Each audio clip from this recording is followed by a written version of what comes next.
Single fixed pulley. Single fixed pulley का क्या है डिस्कशन हम करते हैं, ठीक है। तो देखिए पहले सिंगल फिक्स्ड पुली में क्या होता है। जैसे मान लीजिए ये हमारी पुली, ये क्या पुली है,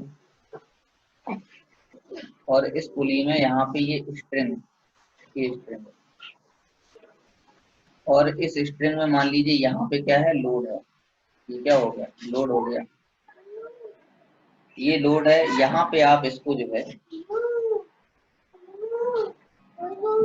इसको आप खींच रहे हो, ठीक है। तो देखिए जब आप इस लोड को ऊपर खींचोगे, तो अगर हम इस लोड की बात करें तो लोड पे ये पॉइंट टाइट पॉइंट हो गया, तो टाइट पॉइंट से अवे डायरेक्शन में आपका लगता है टेंशन। टाइट पॉइंट से अवे डायरेक्शन में क्या लगता है, टेंशन लगता है। और वैसे ही जैसे आप इसको नीचे खींच रहे हो, तो आप इसमें जो एफर्ट लगा रहे हो नीचे की साइड में लगा रहे हो। तो जहां आप इसको पकड़े हुए हो, इस स्ट्रिंग को जहां पे आपने पकड़ा हुआ है, तो टाइट पॉइंट से अवे क्या लगता है, टेंशन। हमेशा ध्यान रखना, टेंशन की जो डायरेक्शन होती है always away from the tight point. आप यहाँ पे लिखिए डायरेक्शन ऑफ टेंशन क्या होती है, डायरेक्शन ऑफ टेंशन होती है ऑलवेज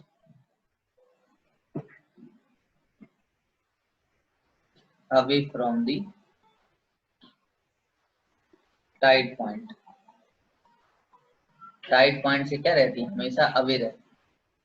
एक चीज, दूसरी चीज क्या है उसको भी जरा जान लेते हैं कि tension is same, tension is same at all points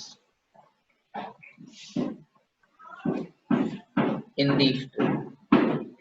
अगर एक ही स्ट्रिंग है तो उसके हर एक पॉइंट पे टेंशन सेम रहता है। अगर स्ट्रिंग एक है तो टेंशन, जैसे देखिए यहाँ पे जो टेंशन टी है वही टेंशन यहाँ टी। तो देखिए at equilibrium condition, equilibrium condition का मतलब क्या होता है कि अगर कोई बॉडी रेस्ट में है तो रेस्ट में रहे, मोशन में है तो मोशन में बनी रहे। तो उस केस में जो ये टेंशन है वो लोड के इक्वल हो जाएगा।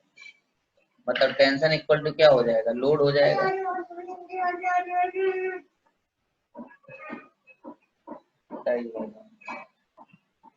और ये तुम्हारा जो एफर्ट है वो भी किसके इक्वल हो जाएगा, टेंशन के इक्वल हो जाएगा। तो यहाँ पे इसे फर्स्ट इक्वेशन मान लीजिए, सेकेंड ले लीजिए। तो by first and second, first and second आपका लोड इक्वल टू क्या हो जाएगा, एफर्ट हो जाएगा। लोड इक्वल टू क्या आ जाएगा, एफर्ट आ जाएगा। पहले आप इतना नोट कर लीजिए, नोट करने के बाद बताइए। तो ये लोड इक्वल टू एफर्ट आ गया। अब देखिए जो मैकेनिकल एडवांटेज होता है, जो मैकेनिकल एडवांटेज होता है, मैकेनिकल एडवांटेज, ये क्या हो जाएगा। हमें पता है मैकेनिकल एडवांटेज होता है लोड अपॉन एफर्ट। क्या होता है, लोड अपॉन एफर्ट। अब जब लोड अपॉन एफर्ट होता है मतलब एल वाई ई होता है, तो एल की वैल्यू भी टेंशन है और एफर्ट की वैल्यू भी टेंशन है, तो मैकेनिकल एडवांटेज इसका 1 हो जाएगा। यानी सिंगल फिक्स्ड पुली का मैकेनिकल एडवांटेज 1 होता है। और किसी का अगर मैकेनिकल एडवांटेज 1 है तो ना वो वेलोसिटी को इंक्रीज करेगा, ठीक है ना, और ना वो फोर्स को मल्टीप्लाई करेगा। ना तो वो वेलोसिटी मल्टीप्लायर है, ना वो फोर्स मल्टीप्लायर है।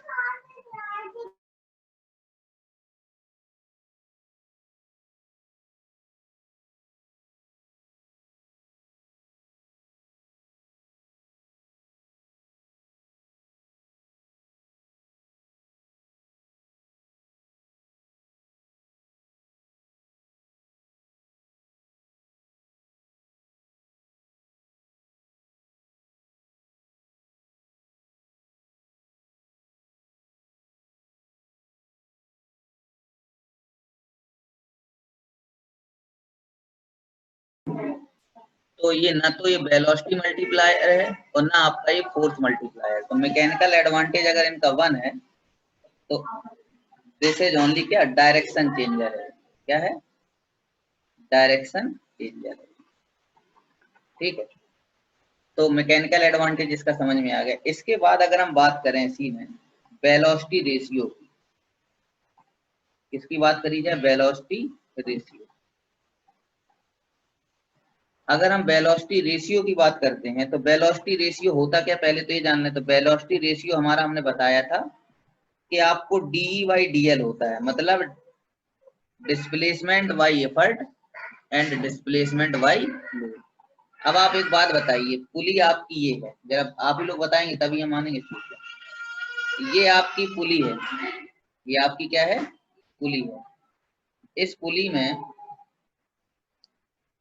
ये आपका लोड है और आप यहाँ पे लगा रहे हैं एफर्ट नीचे, और ये क्या है? लोड है। तो ये बताइए अगर लोड ने यहां से यहां तक एक्स डिस्टेंस कवर की तो बताओ एफर्ट जो है नीचे कितनी डिस्टेंस कवर करेगा? बताइए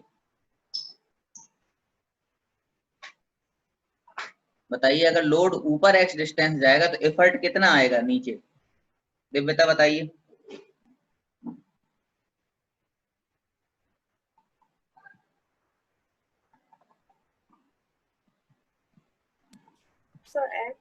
एक्स ही आएगा, सेम आएगा। क्यों क्यों सेम आएगा? क्योंकि तुम्हारी इन एक्सटेंसिबल आपकी ये रोप लगी हुई, इसमें स्ट्रिंग लगी हुई है, तो जितना ये एक्स ऊपर जाएगा उतना ही एक्स नीचे आएगा। इसका मतलब जो आपका डी है वो भी डीएल है वो भी एक्स है, और जो डी है वो भी आपका एक्स है। तो ये एक्स अपॉन एक्स क्या हो जाएगा? 1 हो जाएगा। तो वेलोसिटी रेशियो भी आपका क्या आ गया? 1 आ गया। तो सिंगल फिक्स्ड पुली का जो वेलोसिटी रेशियो है वो भी क्या हो गया? 1 हो गया। इसके बाद एक कंसेप्ट इसमें और रह गया, वो क्या है? इफिशियंसी इसकी क्या है? तो अगर हम बात करें कि इसकी इफिशियंसी क्या है, इसकी क्या है? इफिशियंसी क्या है? तो इफिशियंसी हमारी ईटा होती है, और इफिशियंसी हमने आपको बताया था कि mechanical advantage upon velocity ratio होता है। तो ये 1/1 कितना हो जाएगा? 1 आ जाएगा। और हम इसे कह सकते हैं 100% जो है इसकी क्या है? इफिशियंसी।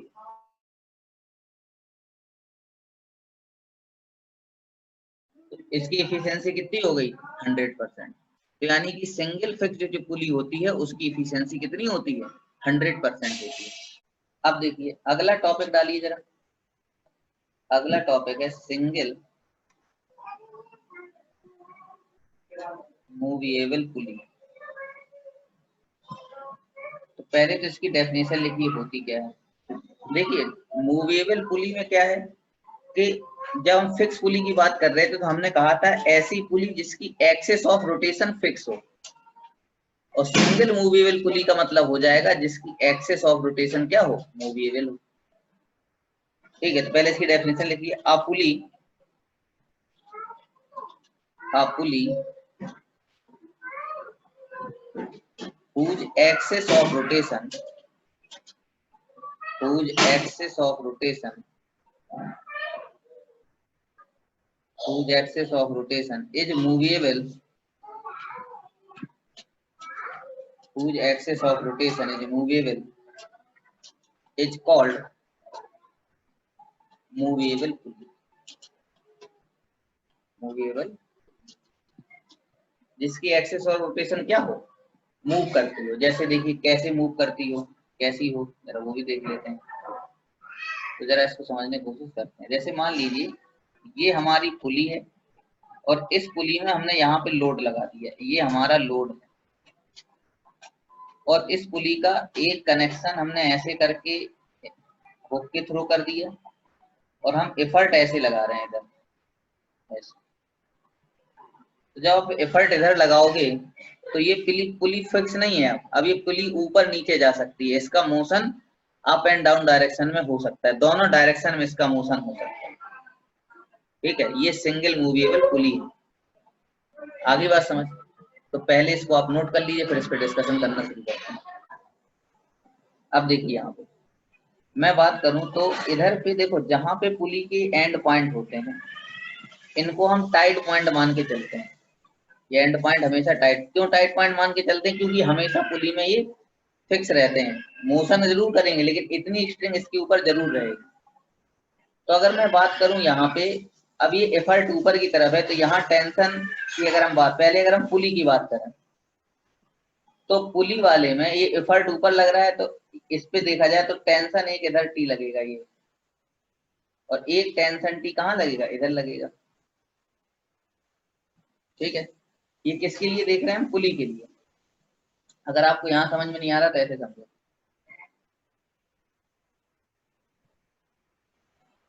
कि ये हमारी पुली है और ये हमारा लोड है। इस पुली पे एक ये स्ट्रिंग है और एक ये स्ट्रिंग है, तो अब इसमें टेंशन एक टी ऊपर लगेगा और एक और टी टेंशन ऊपर लगेगा। ये दो टेंशन लगेंगे क्योंकि दोनों तरफ स्ट्रिंग है।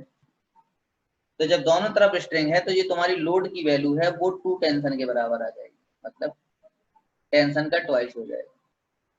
यहाँ पे लेकिन एफर्ट की बात करेंगे तो वो सिर्फ टी के बराबर होगा। तो यहाँ जो एफर्ट है, जो एफर्ट की वैल्यू है वो किसके इक्वल आ जाएगी? एफर्ट हो जाएगा हमारा टेंशन के इक्वल। लेकिन यहाँ पे लोड जो है 2 टेंशन के इक्वल है, ध्यान रखिएगा। लोड की वैल्यू कितनी है? 2t है, और एफर्ट की वैल्यू कितनी है? t है। ठीक है, तो अगर हम यहाँ बात करें मैकेनिकल एडवांटेज, मैकेनिकल एडवांटेज की, कि मैकेनिकल एडवांटेज यहाँ हमारे पास कितना होगा, तो वो होता है लोड अपॉन एफर्ट। तो लोड कितना हो जाएगा? 2, और एफर्ट कितना हो जाए? 2t, और एफर्ट कितना है? t, इससे कट जाएगा।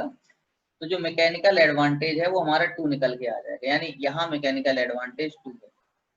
ठीक है, सिंगल मूवेबल पुली में मैकेनिकल एडवांटेज 2 है, और सिंगल फिक्स पुली में मैकेनिकल एडवांटेज कितना था? 1 था। तो इसको नोट करिए आप जरा, समझ में आ गया आप लोग को? जो बहुत इंपॉर्टेंट पॉइंट है इसका सिंगल मूवेबल पुली का, वो है कि वेलोसिटी रेशियो कैसे निकालने, इसको जरा समझने की कोशिश कीजिएगा बहुत ढंग से। ठीक है, जैसे देखिए ये आपकी पुली है, ये आपकी पुली है, ये आपका लोड है, और इधर एफर्ट है, और इधर ये फिक्स, ये फिक्स है, इधर फिक्स है। तो आप देखिए, आपने मान लीजिए आपका ये लोड है, लोड, ये क्या है? लोड है। अगर लोड यहाँ से, बात को समझिएगा, ये पूरा का पूरा पुली, यानी कि लोड का मतलब क्या हो गया? पूरी पूरी पुली की शिफ्टिंग। अगर इस पुली की शिफ्टिंग जैसे मान लीजिए यहाँ की बजाय वो यहाँ हो जाए, पुली कहाँ शिफ्ट कर जाए आपकी? यहाँ शिफ्ट कर जाए, मतलब इस पॉइंट से इधर शिफ्ट कर गई पुली। ठीक है, इधर शिफ्ट कर गई ऊपर, यानी लोड हमारा कहाँ है? नीचे है। तो यानी पुली में अगर शिफ्टिंग x हो जाए, ये पूरी की पूरी पुली x यूनिट ऊपर शिफ्ट हो जाए, तो होगा क्या कि जो ये वाला पोर्शन है ये, और जो आपका ये वाला पोर्शन है, मतलब ये दोनों पोर्शन ऊपर चले जाएंगे। कहाँ चले जाएंगे? ये नीचे वाला, जो ये वाला पोर्शन है वो नीचे आएगा, और इधर से आके इसके साथ मिलके ये ऊपर चला जाएगा। तो यानी कि हम देखेंगे कि अब कंडीशन कुछ ऐसी हो जाएगी, पुली आपकी आ जाएगी इधर, ये पुली आ गई लोड के साथ में, और एफर्ट हमारा कहाँ, ये कहाँ चला जाएगा? बहुत ऊपर चला जाएगा। ठीक है, इसको थोड़ा सा हम इधर ही बना के रखते हैं, यानी कि ये हमारा क्या है? ये इधर वाला एंड है, ये एफर्ट है। तो देखिए लोड अगर x डिस्टेंस कवर करेगा तो एफर्ट हमारा कितना डिस्टेंस कवर करेगा? 2x डिस्टेंस कवर करेगा। एफर्ट यहाँ है, एफर्ट हमारा 2x डिस्टेंस कवर करेगा। ठीक है, अगर लोड ने x डिस्टेंस कवर करी मूवेबल पुली में, तो एफर्ट हमारा 2x डिस्टेंस कवर कर जाएगा। ये बात समझ में आ गई? क्यों कवर कर जाएगा 2x? क्योंकि x इधर वाला पोर्शन कवर करेगा और x इधर वाला पोर्शन कवर करेगा, ये दोनों मिलके ये एफर्ट को यहाँ से यहाँ पहुंचा देंगे। यानी कि एफर्ट कितना ऊपर चला जाएगा? 2x यूनिट ऊपर चला जाएगा। अगर लोड आपका x यूनिट ऊपर गया तो एफर्ट आपका 2x यूनिट ऊपर पहुंच जाएगा। तो जो वेलोसिटी रेशियो है वो ये कहता है कि DE/DL, DE/DL होता है, तो DE कितना है हमारा? 2x, और डीएल कितना है हमारा x, इससे कट जाएगा तो वेलोसिटी रेशियो भी कितना आ गया, 2 आ गया। मैकेनिकल एडवांटेज भी कितना आ रहा था, 2 आ रहा था। तो अब इसमें अगला कंसर्न हमारा क्या है, इफिशियंसी क्या होगी। तो इफिशियंसी की जब हम बात करेंगे तो इफिशियंसी ईटा होती है, दैट इज क्या होता है efficiency, mechanical advantage upon velocity ratio. ठीक है, तो mechanical advantage upon velocity ratio होता है और दोनों की वैल्यू कितनी है, 2 है। तो 2/2 ये 1 आ गया और 100% इसे कहते हैं। देखिए जो अब अगला टॉपिक है वो है कॉम्बिनेशन ऑफ पुलीस। तो पहले हम समझते हैं कॉम्बिनेशन ऑफ पुलीस कैसा सिस्टम होता है, ये जान लेते हैं। जैसे देखिए जो आपके सिलेबस में है वो टाइप बता रहा है। इसमें क्या होता है कि एक पुली फिक्स होती है और बाकी पुली सारी वेरिएबल होती है। ठीक है, कॉम्बिनेशन ऑफ पुली में जो हम पहला वाला जो ले रहे हैं टॉपिक, उसका नाम है one fixed pulley and other are movable. One fixed pulleys and others are variable. Others are variable, other कैसी हैं, वेरिएबल। ठीक है, जैसे देखिए एक पुली ये हो गई,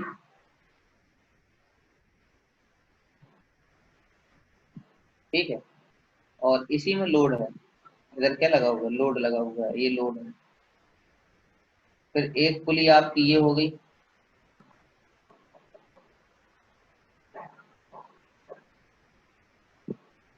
और यहाँ पे एक चीज ध्यान दीजिए, इस पुली की जो स्ट्रिंग है वो इस पुली के सेंटर से जुड़ी है ऐसे, और ये वाली पुली यहाँ पे ऐसे जुड़ी हुई है। वही इस पुली का जो जो सेंटर है वो इस पुली के साथ जुड़ा हुआ है, ये हो गया।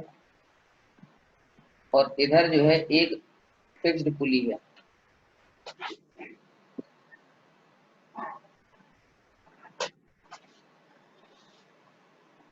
ये आपकी फिक्स पुली है ये, और इधर से आप एफर्ट यहाँ लगा रहे हो, एफर्ट यहाँ लग रहा है, ध्यान रखिएगा।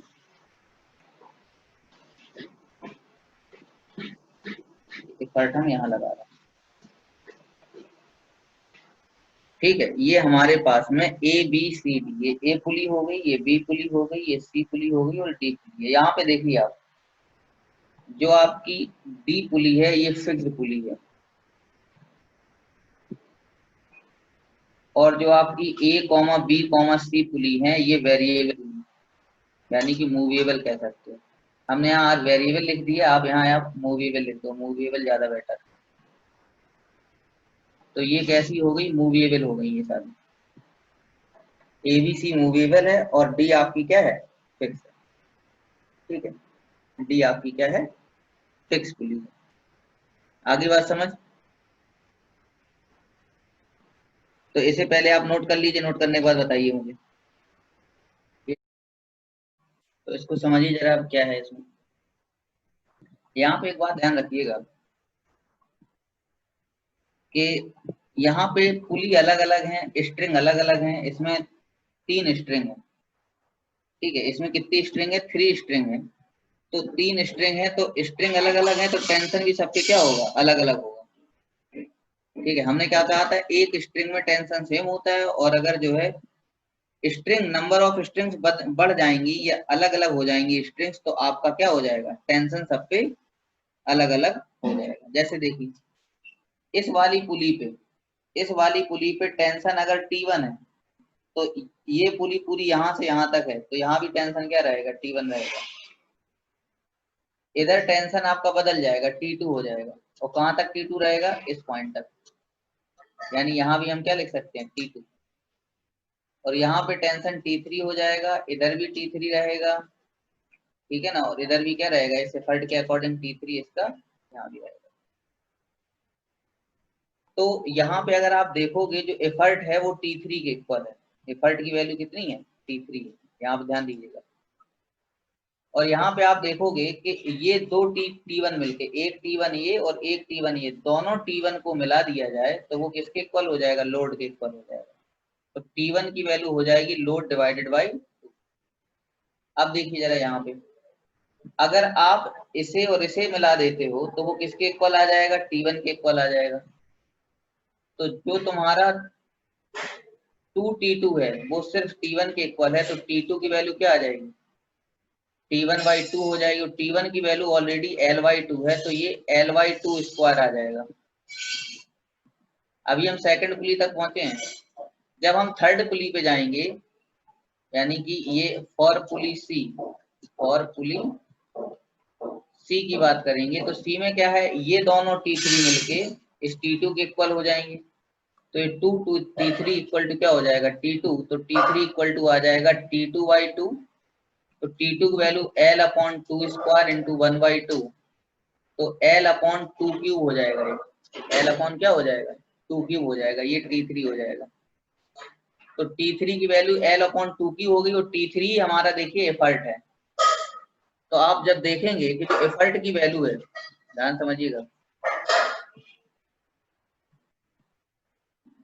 तो जो यहाँ पे देखोगे आप कि जो हमारा एफर्ट है, एफर्ट भी हमारा T3 है, तो वो L/2³ हो जाएगा। और यहाँ पे लोड हमारा कितना था? लोड की वैल्यू तो लोड ही है, ठीक है। तो अगर हम यहाँ मैकेनिकल एडवांटेज की बात करेंगे तो वो लोड अपॉन एफर्ट होता है, तो हो जाएगा लोड अपॉन L/2³। तो ये आ जाएगा कितना? 2। ठीक है।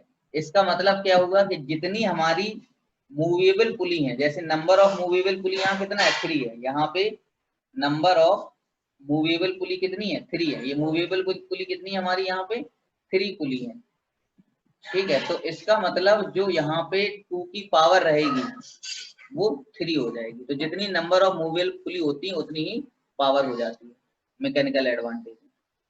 जैसे वहां देखिए, वहां सिंगल मूवेबल पुली थी तो 2 की पावर 1 था, यानी 2 आ रहा था। अगर मैं यहाँ पे 2 मूवेबल पुली तक जाता, सिर्फ बी तक जाता, तो सिर्फ बी तक जाता, देखिए यहाँ पे 2 स्क्वायर आ रहा था। 3 हो गई तो वो 2³ हो गए। ऐसी अगर 4 हो जाती तो 2 की पावर 4 हो जाती। ठीक है, ये बात समझ में आ गई आप लोग को? अब हम जरा यहीं पे वेलोसिटी रेशियो की बात कर लेते हैं।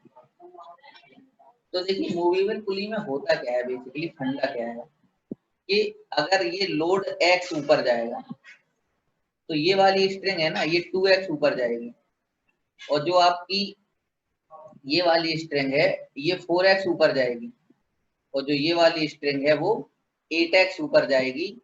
ठीक है, यानी कि हम कहें तो इसे 2⁻²x ऊपर जाएगी, और ये वाली 2⁻³ ऊपर चली जाएगी। तो एफर्ट ऑब्वियस बात है कि एफर्ट जो जब ये जितना जाएगी उतनी एफर्ट नीचे आएगा। तो अगर हम बात करें यहाँ वेलोसिटी रेशियो की, तो देखिए वेलोसिटी रेशियो क्या हो जाएगा कि जो हमारा लोड का जो डिस्प्लेसमेंट है वो x है, और एफर्ट का जो डिस्प्लेसमेंट है वो 2⁻³ है।